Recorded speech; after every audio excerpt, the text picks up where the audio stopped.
La parole est à Monsieur le Président Damien Abad.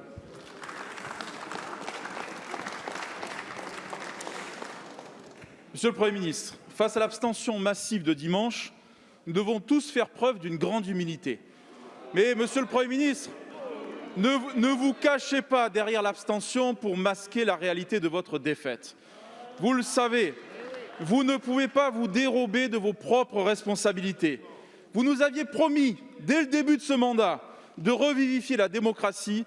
La réalité, c'est que vous l'avez fragilisée comme jamais dans notre pays.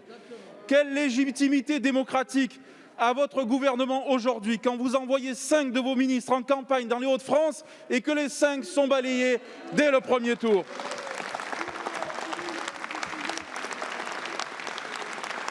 Quelle crédibilité politique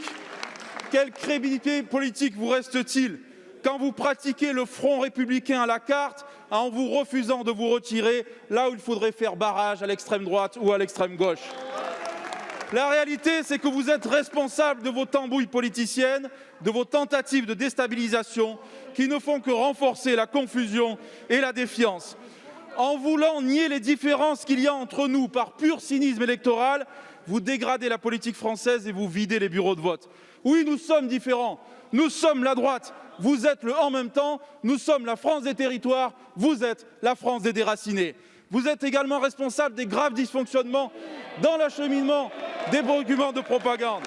Et puis, disons-le, vous êtes aussi responsable de l'échec du en même temps.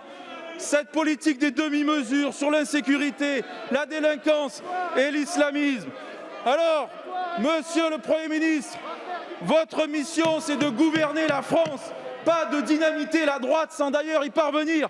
Quand allez-vous vous concentrer sur l'avenir de la France plutôt que sur vos petits calculs électoraux qui ne font qu'abîmer notre démocratie?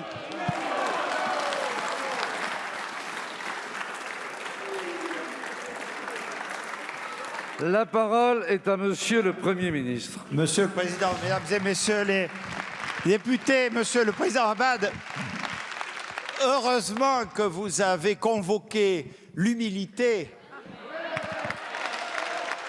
dès l'abord de votre question. Qu'est-ce que ça aurait été, Mesdames et Messieurs les députés? Qu'est-ce que ça aurait été?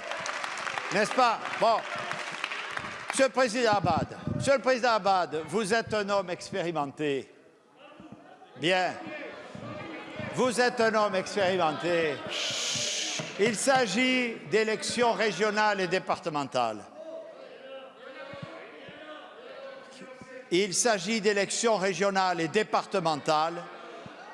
Et l'abstention que nous avons constatée hier doit, je l'ai dit au président Mignola, tous nous interpeller, quel que soit le résultat. Les résultats, je le dis, attendons, s'il vous plaît, dimanche prochain. Le gouvernement de la République gouverne.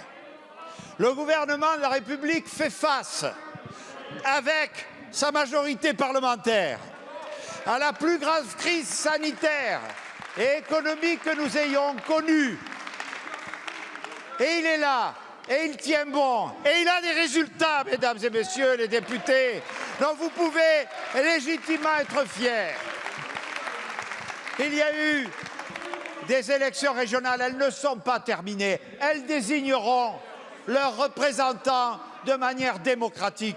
Le gouvernement, et ça a toujours été le cas, Monsieur Abad, a toujours participé à ces élections, a toujours envoyé des ministres. Et j'ai connu pour des gouvernements en place des déroutes très importantes aux élections régionales et départementales. Et vous le savez.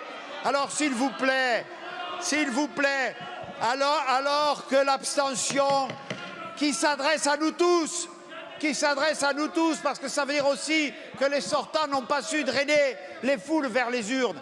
L'abstention nous conduit à toutes et à tous, vous l'avez dit, à l'humilité. Appliquez-vous-la à vous-même.